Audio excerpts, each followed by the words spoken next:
Rugby League Back Chat is sponsored by TotalRL.com.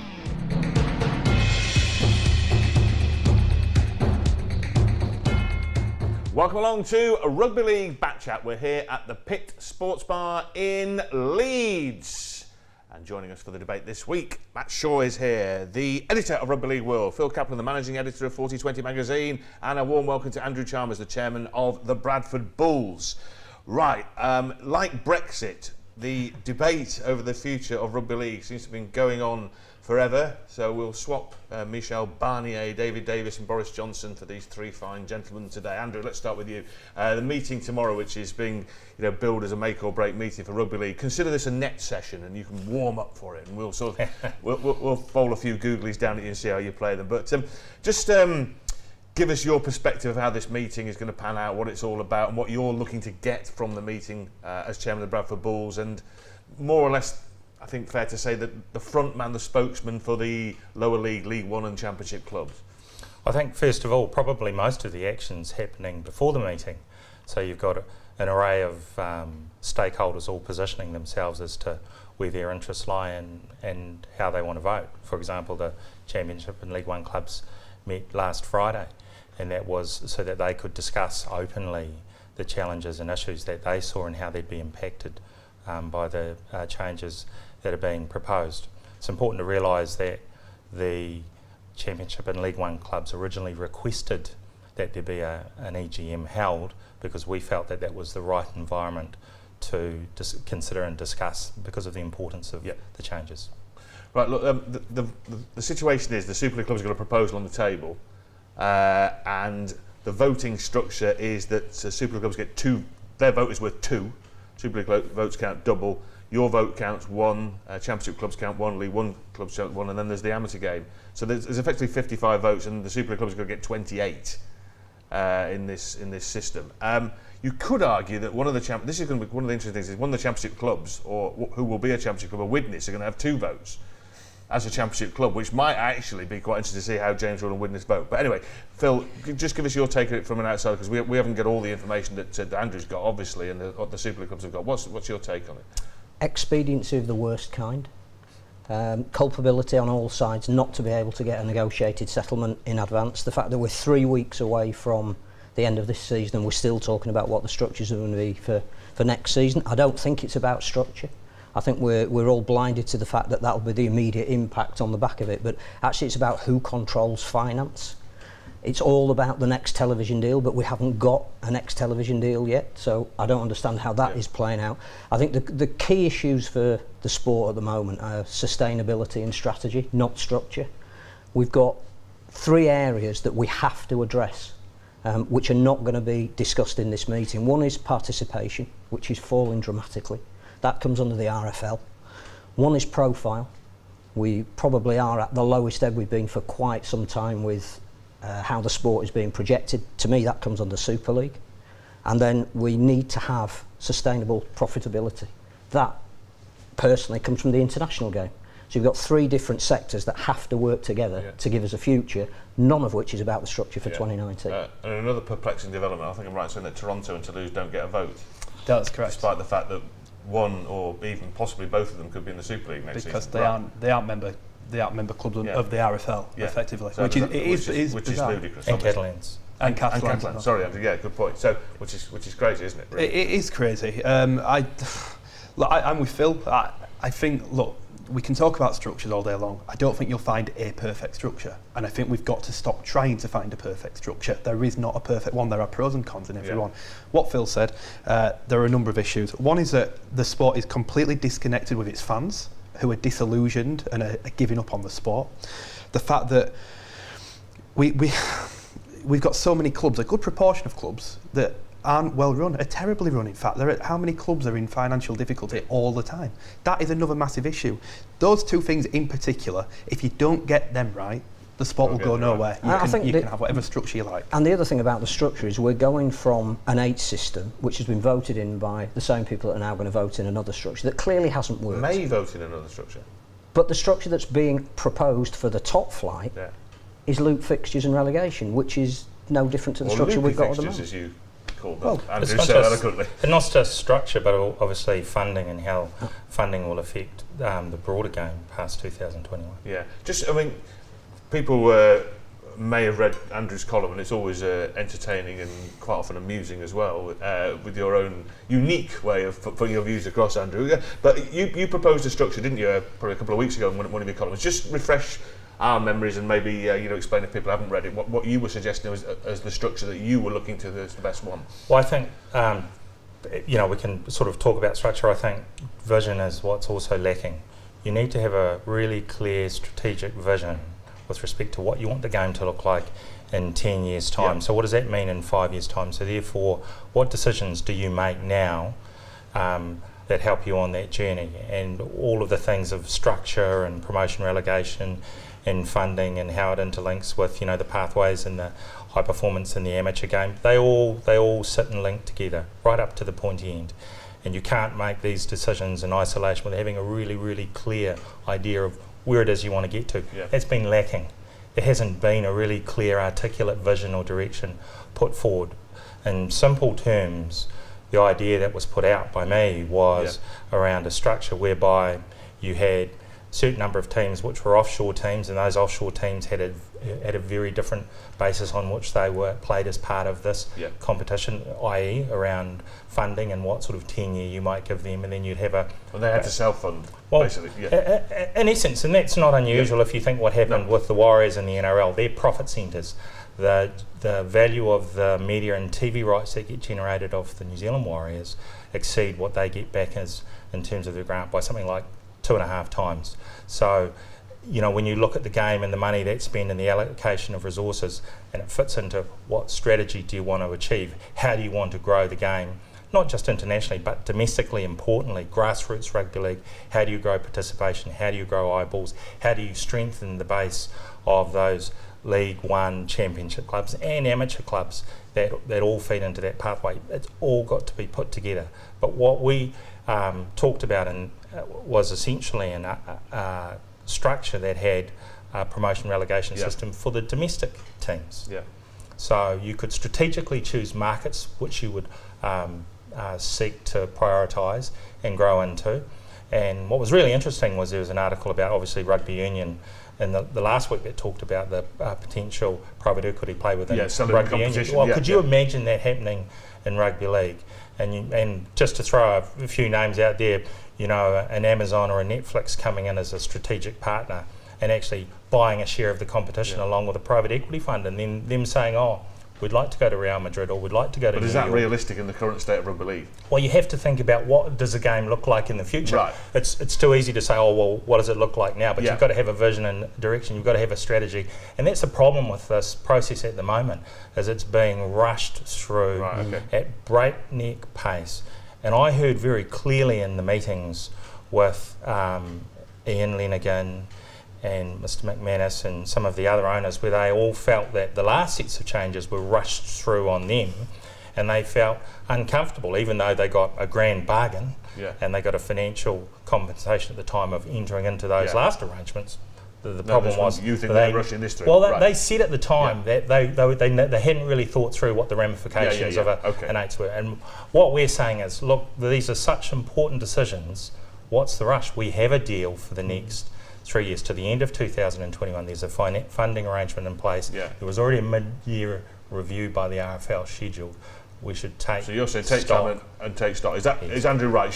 Is this an absurdity to say, right, we've got to rush this through now, we've got to change for 2019? Is Andrew right that you should say, whoa, let's wait, carry on certainly in 2019 with the structure we've got, and then try and sort something out at leisure? Yeah, what's absurd is that we're talking about changing the structure next year when in 2 weeks' time League One finishes. That is absolutely ridiculous.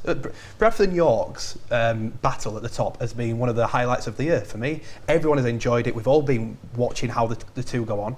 It's been who's going to finish top, who's going to win automatic promotion. On Friday, they could both, by default, be promoted. And what a waste of time that's all been. I do agree. The RFL, we were told at the end of last year, so around November, December time, that the structure for 2019 would be decided in December of that year. Right. We are now in September. still nowhere nearer to knowing. Right. And so, and that for me is ridiculous. What I would say, the structure that's being put forward, I think, like I said before, I don't think it's perfect. No. I don't think you'll ever find one. I don't think it's terrible, but to be changing it now Right. for next year is absolutely ridiculous. But are the Super League clubs actually right that this can't go on like this? This doesn't work. We've got to get rid of it now. And if we don't get rid of it now, we've got 12 more months of it being wrong. Are they right to say, look, just scrap it quick and the get on with it? argument of the Super League clubs is there's too much jeopardy. Right. So they've gone from virtually nothing to too much. Yeah. Which, yes, there may be some element in that, but it's not about structure. It's about what you want your competition to look like going forward, Yeah, so you well, can that's what sell I'm it saying, to the next TV deal. Yeah. Now, the problem that we've got at the moment, I think, is that the main issue we've got is not about the structure. And it's about the finance for the next television deal, and that's what the Super League clubs are worried about at the moment. There is less money coming into the game. The clubs at the top are losing a lot of money. They need to know that should there be a television deal of lesser magnitude in 3 years' time, they will get more of the money. I get the structure that the structure is a red herring. I get that. And I think that the problem they've got is by bringing in the eights, they have got too much jeopardy. Yeah, okay. Out of interest to Andrew, the structure that's been proposed by the Super League clubs, right, which is Matt, just for clarity, just so people. So it'd be 12 teams in Super League, 1 up, 1 down, 14 teams in the Championship, and 12 in League One. That means that only 3 would go up from League One this year, 1 would go down. It'd be 5-team playoffs across the board. 5-team playoffs in the Super League and going around endlessly in circles with loopy fixtures. With loopy fixtures, which will bring. That's what they're proposing. Yes. Right. Okay. So Andrew, what's your, other than the fact that it's been rushed through, what have you got a particular objection to that particular structure? Look, the structure aside, the middle eights as it currently is laid out works really effectively. In any year there could be no teams promoted. So you had a situation where somewhere between 0 and 4. You know, but the reality was if the teams weren't good enough to get on top, well no one got up, and there was the roll of the dice in the £1 million game. Yeah. I think so. But isn't it true that the middle eights works because it starts from scratch and it becomes a competitive, scrap for 4 places? But the elite competition, the Super Eights, doesn't work. So we're in a bit of a paradox there. Is that fair to say? Yeah, but I think if you have a look at the NRL, right, have a look at them at the end of their 24 rounds. Yeah. 4 teams at the top on 32 points, the next 4 on 30. So you had an ultra competitive competition that's been born out of years of rules and regulations of what they call the equalisation strategy, trying to get these teams to compete week in, week out, so that at any given time 16 could beat 1. And so when you talk about, they're saying, our viewing audiences are down and participation's down. Well, actually, have a look at what you do off field, have a look at your marketing, have a look at how you invest, have a look at, are you spending all your money from the ground? But of course this NRL season is probably a freak set of results. That's not going to happen. It's very unlikely to happen again. I can't remember it being that close, but the NRL have a specific thing called the equalisation strategy. Of course they do. But there is no focus on quality here. We've got a team that finished 8 points below everybody else in Super League and a team that finished 8 points above everybody in the Championship. That clearly is no focus. The fact that you're saying that the middle eights is where everybody's looking is partly what's wrong with the sport. Where is the quality aspect? Where is the position where we're going to produce enough quality players to beat Australia and New Zealand on a regular basis, which is the key driver in getting more broadcasters interested? Yeah, of course. Right. But just to wrap it up on the meeting, this strikes me, there's a possibility of Brexit no deal here, where the Super League clubs won't be able to get this through.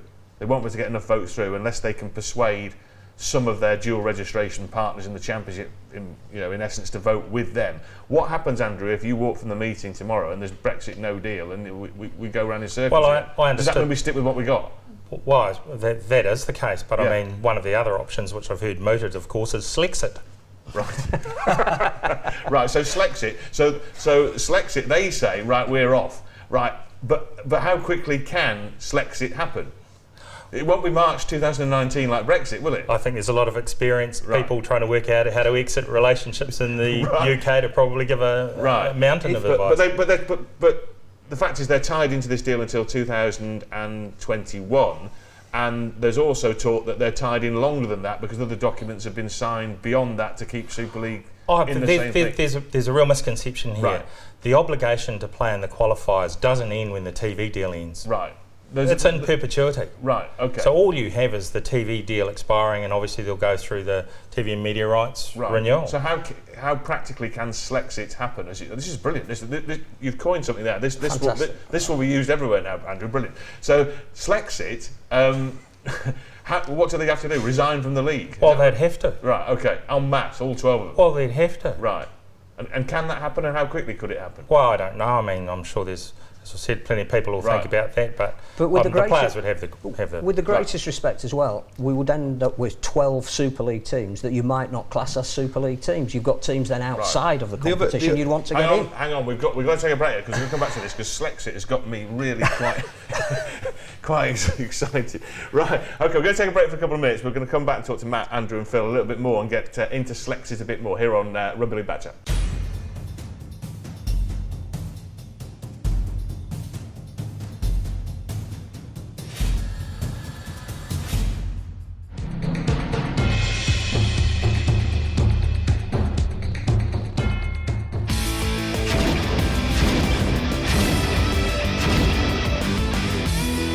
Rugby League Back Chat is sponsored by TotalRL.com.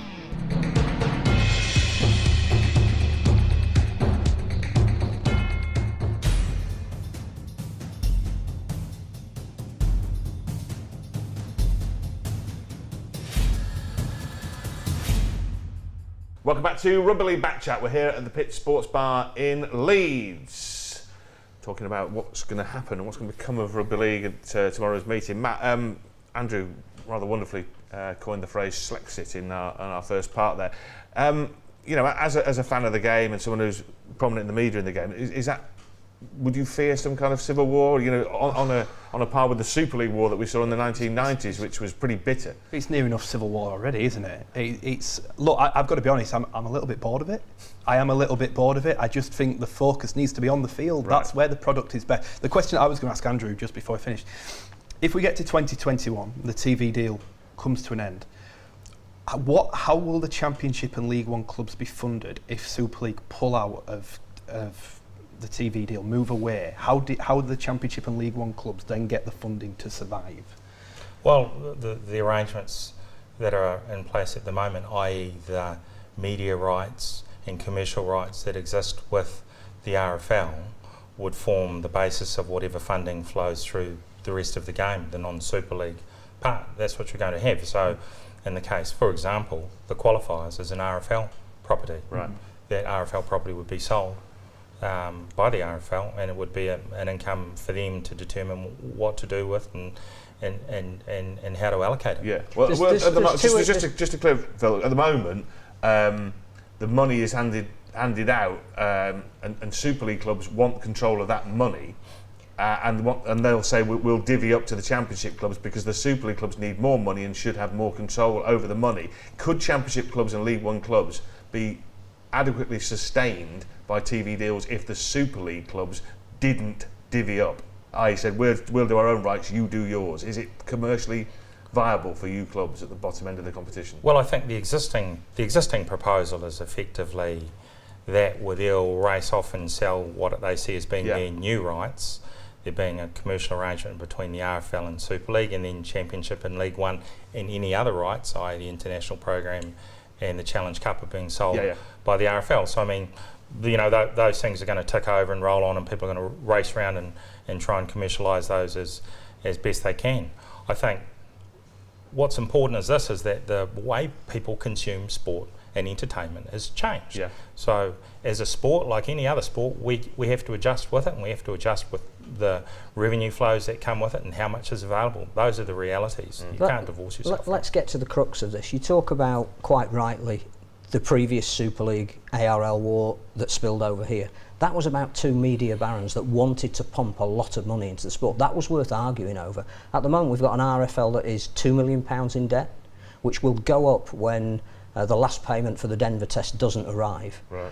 So what are we actually doing? We're talking about... the RFL are basically reliant on the Super League service. We're also contract, talking about, with the greatest respect to the Championship and League One clubs, at the moment as it stands, nobody coming forward to want to broadcast their matches, to pay significant money for them, because to them the costs outweigh the value of the commercial income that will come in with them. So if Super League go off in 2021 and sell the primary product, how much money is there going to be available, even through Amazon Prime or Netflix? Because at the moment, the product isn't viable. That's why you've got to keep everything together. You've all got to work, the three arms of the game, Super League, the RFL, and obviously the clubs themselves and the players, to try and find a product that by 2021 is of appeal in its entirety. Is that right? Well, I think if you actually put the magnifying glass on that and look at it just a little bit deeper, what you've got is the main Super League competition, then you've got the qualifiers that are built into that structure. Those qualifiers are an RFL property. They make up the full matrix of what's sold, but they're a valuable property to the RFL. Absolutely. I mean, are they a valuable property to a broadcaster? Well, the deal that was done in 2013 put this whole new structure together, which the clubs brought into and which the broadcaster brought into. But bought into in haste, and in hindsight perhaps wouldn't have bought into, because all the key performance indicators that the eights were supposed to bring, full grounds, more commercial partners, hasn't happened. I think what you should do is you should perhaps step back and say, okay, well, look at Rugby League elsewhere in the world and say, well, what's happened in the Southern Hemisphere in terms of the NRL and the commercialisation of the NRL rights? Remember, they've been... Perhaps one of the things with the existing deal here was it was quite a long deal, and it didn't really contemplate the way in which viewing and consumption of sport would change. Well, the fact is it has changed, but if you look at the NRL, they've been commercialising all those other rights for quite a few years, so the value of their rights are significant. But we're not comparing like with like. The NRL is a major sporting product that topped the television ratings for years, that has a value that we certainly don't have over here. Yes, but I think also in Australia they had the anti-siphoning arrangements, so you had free-to-air sport was a significant component of what was offered. So what you have to do is not think about where you are right now, think about what that structure in the sport could look like with a array of strategic broadcast and media partners, with what we know is it's a fantastic product. It needs work. It needs fresh blood. It does. Here's one for you. But it could be very valuable in the same way that Rugby Union are trying to capitalise on it at the moment. If Slegzit happens, surely at that point the qualifiers wouldn't be tenable, because you wouldn't have the Super League clubs coming down to make up the qualifiers. So that product that is valuable, as you say. Right. Surely you won't be able to run with it, because the Super League clubs, if they go away... Yes, that's right. Slexit is effectively the same as the formation of the Premier League in football. Yeah. That is what it is. Yeah. And the Premier League said, well, OK, we're going to do this, and we'll allow you, as part of it, we will allow your teams to come up and down in our division, and you'll let us play in the FA Cup. Could Slexit be a leverage to say, right, we're going to do that, we'll allow promotion and relegation from our division, we'll let one up every year, and you'll let us play in the Challenge Cup? Is that a negotiating position? Would you feel railroaded into that, or would you say no, we're not having that? Well, I suppose the difficulty I have... Or would you say we want 2 up, 2 down, which is one of your... But I think the promotion relegation that doesn't system, matter. I don't think... No. That'll change, and you'll adopt it. Right. You'll adopt it over time. Yeah. Absolutely. Yeah. Power, control, money. Yeah, right. I mean, those are the key elements, and we've consistently said that since these issues arose, that it was about power, control and money. Right. Okay. The interesting thing, you've all mentioned the players at some point. Now, our colleague Aaron Bow was writing this week that the players should have a vote, or one vote on the in this debate. Well, I would say, well, they've got more than one vote, because they've got ultimate veto in the end. Because if the players say none of us are playing, then that's the end of it. And players have gone on strike in countless sports, in countless leagues over the world. I'm not suggesting they do that, but should the players who have sort of semi-organised themselves again after League 13 didn't get enough support and the league wouldn't recognise them, which I thought was an absolute crying shame, because it really looked under Ernie Benbow and John Wilkin and co that there was some progress being made there. Should the players be saying, hang on a minute, no one's asking us, let's have a say in what's happening here? I think they should do. Yeah. I think they should be doing. I think Gareth Carvell's done a lot of good work so far. I don't think it's quite in the position to do that. No. And I think he's accepted that himself. But in principle, yes. The players are the most valuable asset to rugby league, and I will argue that with anyone. Yeah. They are. So they should have a say in what goes on with the sport. I would be fascinated to know if they could talk in confidentiality, in confidence, what they would actually say about the sport. Well, the League 13, the players actually said they didn't want the structure they got railroaded through. They voted against that, and they were ignored. There are two perhaps things we wouldn't here. be in this mess if we'd listened to the players. How many players are represented? That's the first thing. Is it the majority of players? And I think we all know. I saw a claim of 600 odd. I haven't got that. But I think you need to know that the voice that is representing the players has the majority of the players signed up to that voice. That's the first thing. The second thing is we've all interviewed players. Players love to play. They like to do the training and go out on the field. Very few of them have a wider vision of the competition. It's their love of the sport is playing the sport, not necessarily running the sport. So I think you're right. I remember old enough to remember a game at, I think it was Hull KR against Bradford at the Old Craven Park, where Hull KR walked off during the game. So there were things, they have the ultimate sanction. They don't need to have a say in the running of the game. Should we listen more to players, Andrew? Do you call your players in and say what should we do? Of course, the players should have a voice in the discussion. Without them, you don't have a game. No. But then you'll be saying the referee should have a voice. Andrew will be able to. Because without the referees, we don't have a game. Andrew will be able to tell us this better than anyone. At the minute, with the league structure uncertainty, you technically, by Friday, could be promoted by default, and you could have been for several weeks. So are the players thinking like that? Is it mentally, is it affecting the players, the uncertainty of knowing whether they're up automatically already, or whether they might be in the playoffs and having to fight for promotion? With the coaching staff, John, he's just pushed this completely out of the picture for the players.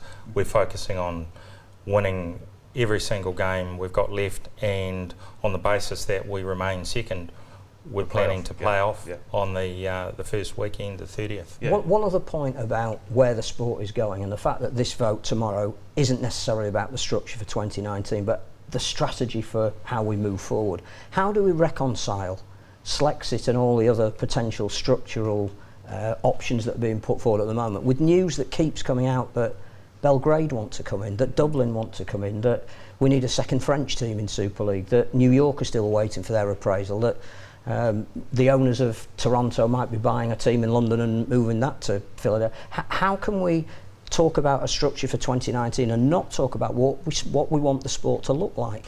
Yeah. The two have to go together. And the problem is, however the vote goes tomorrow, there will be someone unhappy, whether it's Super League clubs, whether it's the Championship and League One clubs. Someone is going to be unhappy, and you can't see that this will end. I don't think this war over the structure will end on Friday, because someone will be pushing for change somewhere down the line. But I don't want to sort of put words in your mouth, but is there a feeling of animosity in these meetings, Andrew, or is it amicable, the discussions, or is there a lot of anger? What's it like when you're debating or discussing with the opposition, if I can put it like that?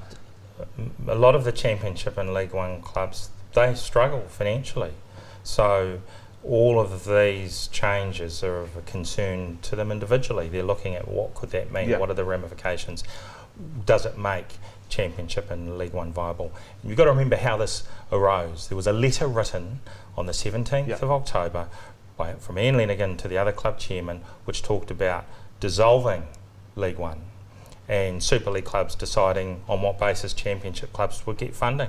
And it was really at that point the alarm bells went off, and there was an advisory group formed to represent the interests of them. So it was perhaps the way it was done, the development of unease amongst the stakeholders to say, well, what does all this mean? There is a view that what the Super League clubs actually want is a return to licensing.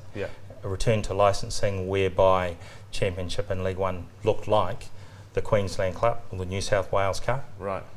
It's the Jim Beam Cup. I mean, it's a real worry, because what would the ramifications be through all those clubs through the rest of the game? What would it look like? But the current situation of the Super League, I mean, without wishing to be too rude to some of the clubs at the bottom of the Super League, you could swap Huddersfield for Lee, and just to pick a couple of teams at random, and no one would make any difference, would it? Or Salford, or any of these teams. So the 12 that we're currently in would sort of be Absolutely. in and locked in. Is that what you're saying? There's a bit of self-interest at the bottom there? Well, no, I think probably what Mr. Elston will be looking at is to say, well, how do I improve the quality of the clubs that are Right, there? okay. So Okay, and he'll here's probably one for be, you, be Matt, adopting that because, strategy. right, Toronto, do you think they'll let Toronto... If Toronto win a place, do you think they'll let them in? Or will they find a reason to stop them? They could find a reason. I mean, there's plenty of reasons. That's like asking if Leeds get relegated. Well, the ground's a Would they reason. allow They them could to use go? the ground as a reason if they wanted to. There's a lot of opposition to Toronto in Super League. There's no secret about that. Right. Even if people are very subtle in doing it, Right. they don't like them. I think if Toronto earn promotion this year, They'll let them in. they will let them. I think there's another issue which goes right back to finance, and that is by Toronto coming in and agreeing not to take their share of the They'll get Super more League money. the actual breakaway group will have about £2 million to spend on the infrastructure that they need. So I think Right. that's switched a little bit now. But Super League can't survive on the 12 teams that are in it at the moment. Right. It has to. As strong as that, are you? It has to expand its base to bring more commercial So you're partners saying and TV if the revenue current in. 12 are in it, So you hold on a can't minute. have Slexit. Are you saying that the current 12 teams in Super League, if that was the 12, it's all over? It's a dwindling resource, Crikey. I think especially with Luke fixtures. I agree Luke with fixed Phil it, to an extent. Super League cannot live without Championship League One and the rest of the game. Likewise, the rest of the game for me can't live without Super League. The two have to be together. So they've got to find an agreement. They've got to But find an Super agreement. League cannot exist on the M62 corridor Which is- as an elite sport. Which is where they need to strategically select the markets they need to grow into and have an ordered, structured approach to doing that. There's one other thing that we haven't discussed, and that is the chasm that now exists between a full-time team and a part-time team. We effectively are getting to the point where we have two completely different competitions that have completely different needs and economic models. Right. And again, that's the debate that we should be having. Which of the current teams in the Championship, in League One, and potentially those outside at the moment could be full-time teams? That becomes your elite competition. Your part-time teams need something else to sustain them, more cups perhaps, more championship finals. But how do these two halves of the game work together rather than splitting it? Are you suggesting there that there should be licensing, that you split? I think it's a combination of both. I think if you're a sport that doesn't have the same money that other sports have, there has to be standards driven. You have to decide what markets you want to be in, where you can most gain access to future television income, because that's going to drive the whole sport. So just going to go back to one question with Andrew before we move on very quickly. Yeah. One of the things I don't understand is that there hasn't been a negotiated settlement, that we're getting to tomorrow and there's going to be some kind of a decision one way or the other. One of the things that the Championship and League One clubs have consistently said is you've tried to have meetings with people like Rob Elston and the Super League breakaway group, but they haven't wanted to see you. Presumably that's the biggest damnation of all. Right, well, you're going to have to hold that thought now. Well, they're going to have a meeting. They're going to have a meeting tomorrow, aren't they?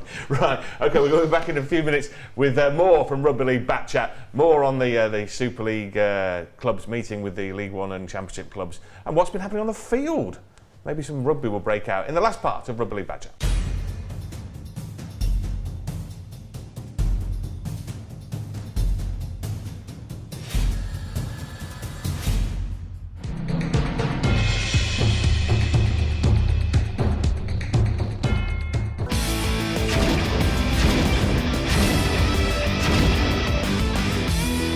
Rugby League Back Chat is sponsored by TotalRL.com.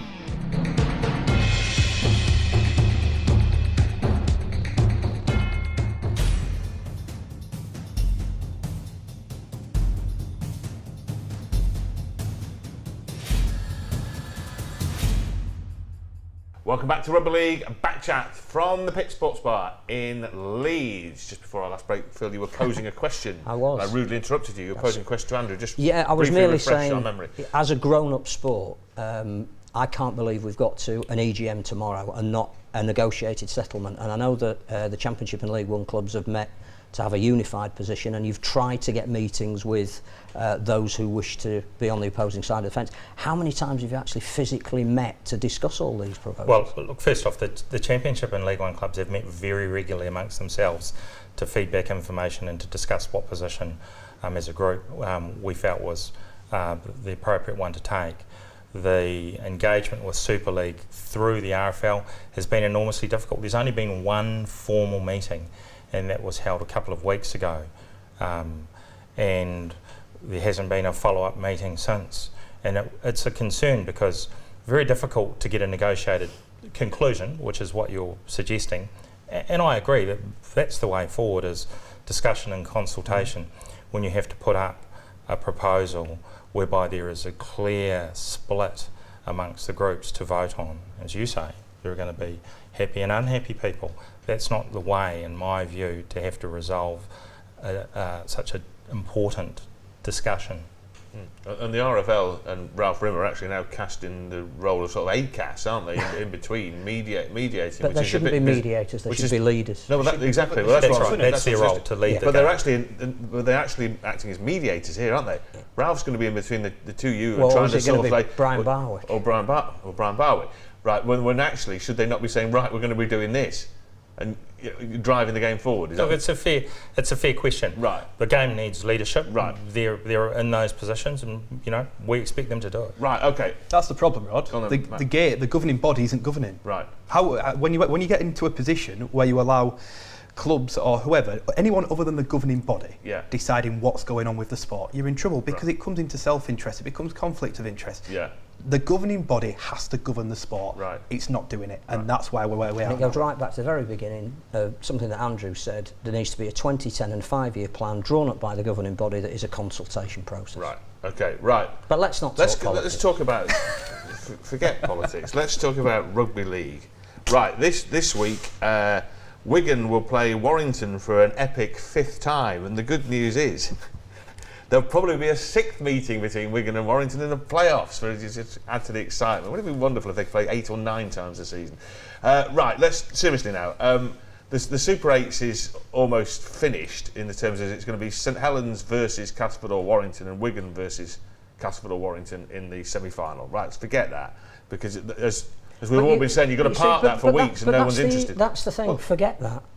That's the quality end of the competition that we're forgetting. What do you want me to do? Talk about games that nobody cares about? That's where structure is not the issue. Well, it is here, because no one cares who's playing there. Let's talk about something where people do care. Right, Salford, Leeds and Hull KR leading the way. This could actually end up pretty similarly, because those three could end up booking those spots. But actually, it's becoming the £1 million game circus here, isn't it? Who's going to be in that? Toronto, London or Toulouse? This is where the interest is in and amongst that. Leeds could still be in there. Could they? Yeah, because having forecast the fixtures, which is a stupid thing to do, I know. Right. It would appear to me that on the final day, Leeds will play Toronto. Yes, that's correct. At Leeds. I think the loser of that is in the £1 million game. Right. Because I don't think Leeds have still got to play Salford. Do you think Toronto? Halifax. I know you're a real fan of Toronto. We've had this kind of debate before. Yeah, I know. Do you think Toronto are flat track bullies? And they're getting found out by losing to the Super League teams. To be honest, I said all along. I said at the start of the qualifiers, I don't think they're as good as they're made out to be. Right. Okay. I think they are a good team. They are the best team in the championship. But if they get home advantage in the £1 million game, that'll be massive, wouldn't it? That'll be massive. 6 days now. Sending a team to Toronto. They will be playing most probably now. They will most probably be playing London. It could be Toulouse. It's going to be one of London and Toulouse. Yeah. Toronto will be at home in the £1 million game if they don't go up automatically. Right. Okay. It comes down to that game with Leeds against me. I genuinely think Leeds could end up in the £1 million game. Right. That said, if you're asking me, are they flat track bullies? I don't think that's quite fair. They have discipline issues. There's no doubt about that. There are some problems. They're not as good as people maybe thought they were. In the sense they're good at beating up on the rest of the championship, but maybe they're getting found out when they play Hull KR, or the team's a bit more savvy now, like Hull KR and Salford. They got found out. Yeah, they did. Yeah. That's a fair assessment. Right. My opinion is that they are the 4th best team in the qualifiers. Okay. And by that reason, I still think they'll go up. Right. Matt was saying that he thinks Leeds. You're our Leeds correspondent. You're the connoisseur of the Leeds Rhinos over decades. I mean, this would have appeared absolute lunacy to suggest that the champion team from last season could actually somehow be relegated. I mean, it's just like almost unparalleled in any. Well, did Lancashire do it in the cricket? I think they got relegated. That's when they got a championship. But I mean, it's ridiculous. Are they that bad? Are they that bad? They are. I wonder if they're enjoying it at Bradford. They might be playing them next season, Andrew. They are. Now that would be a boat. Round one. Gate money there odds, wouldn't it? Round 1, 2, 3, 4. They are a potentially good team playing poorly, and they have done all year. For a number of circumstances, it would take us more than 5 minutes to. Yes. I think the key game for Leeds in the qualifiers was at Widnes last Sunday. I think had they lost that, there was every chance they would have been in the £1 million game. But I think winning that was very important for them. That's bought them the time, I think. Hull KR, interesting. They've got some serious injuries now.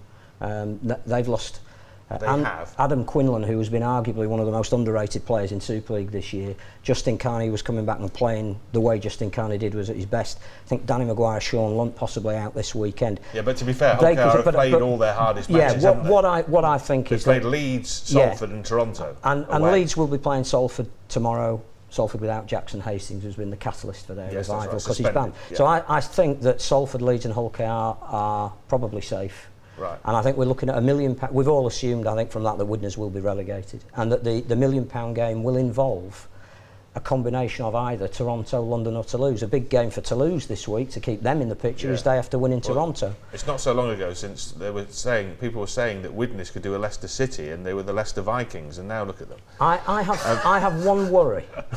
That these three teams that could well be making a £1 million game, who you might all term expansion teams, although 30 odd years playing in London, they shouldn't be looked at as expansion. Yeah. Toulouse, we've got no guarantees at the moment at the ground they're going to be playing at, and whether they can go up into Super League. London have exactly the same issue.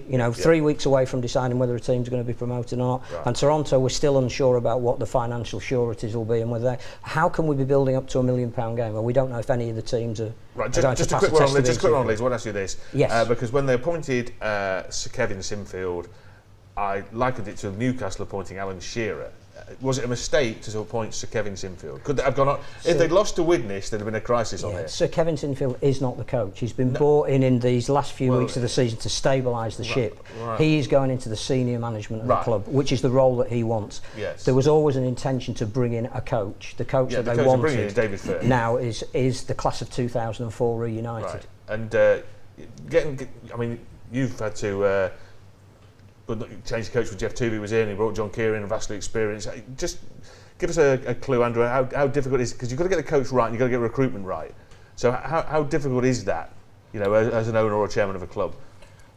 Well, you need a coach who understands who the players are in that market. Yeah. And John is the prime absolutely. candidate.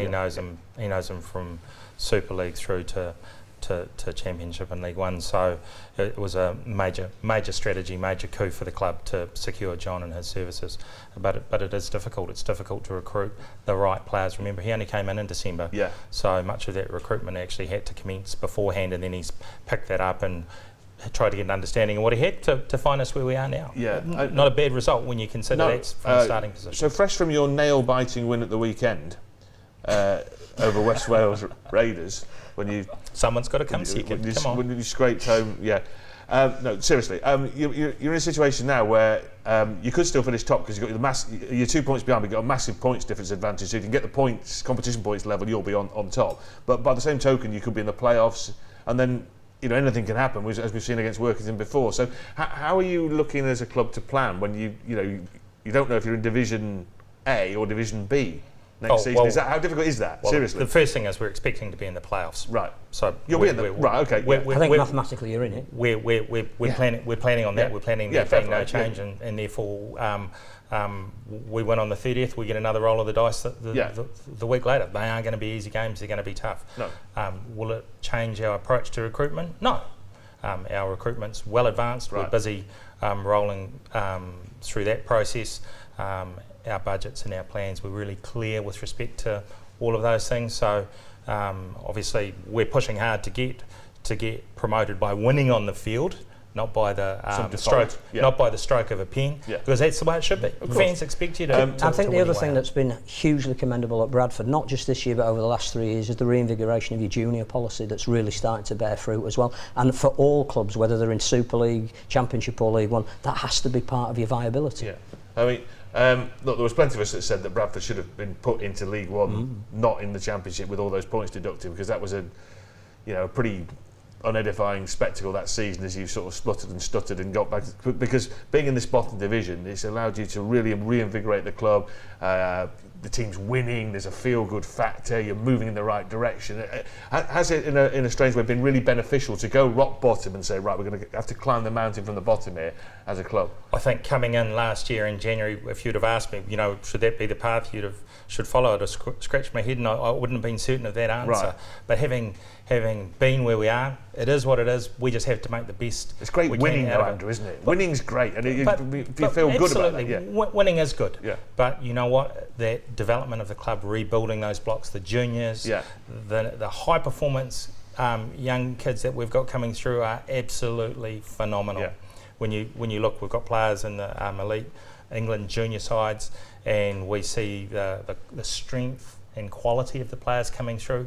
That's the fibre for me, that's the fabric, that's what creates longevity in a club. Can you financially afford another season in League One if it all went wrong? We absolutely, if we have to, we will. It's not what we prefer, but you'll pull your belt in as we do anyway.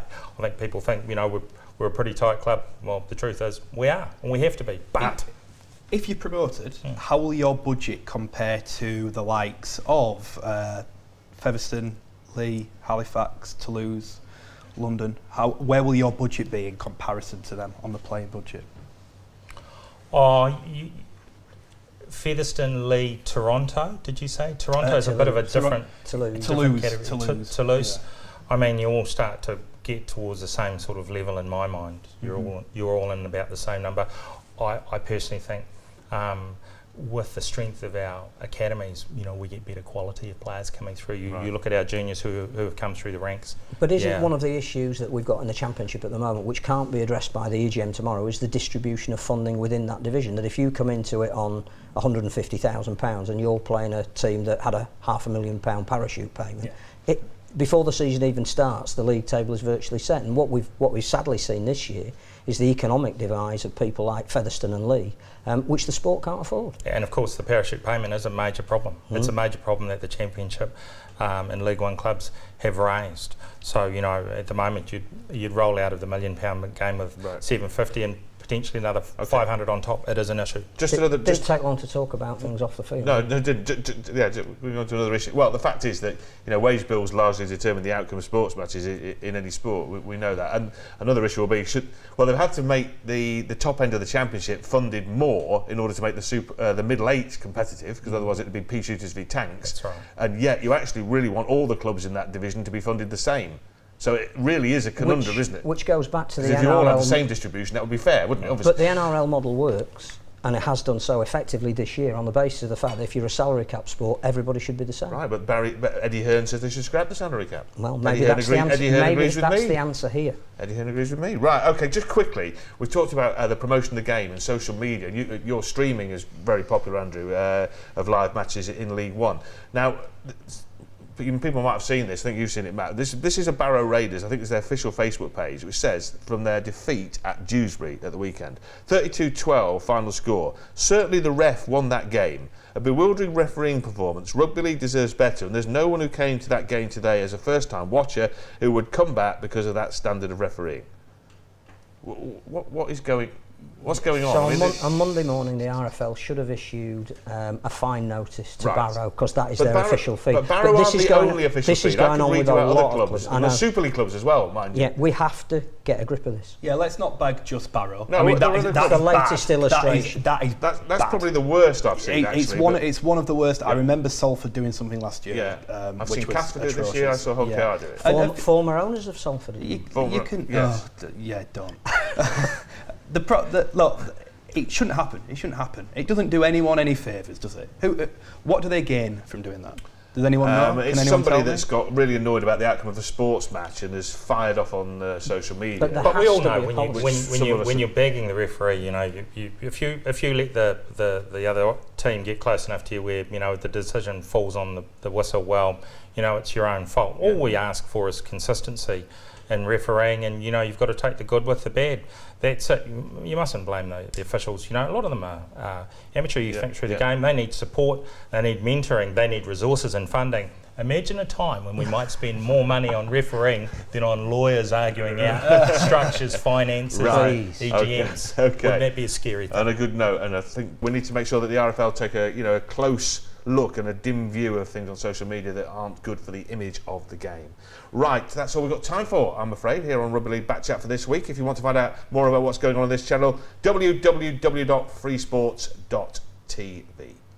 Okay, let's thank our guests. Matt Shaw has been here. Matt, thanks for joining us, the editor of Rugby League World. Phil Caplan, the managing editor of 4020 magazine. And thanks to Andrew Chalmers, the chairman of the Bradford Bulls. Andrew, good luck at the meeting tomorrow. I hope you enjoy it, and I hope it's profitable for you and the rest of the clubs as we move forward in Rugby League into 2019. Next week in this chair, Dave Woods will be here with our guests on Rugby League Back Chat. I hope you'll join us then. Thanks for watching.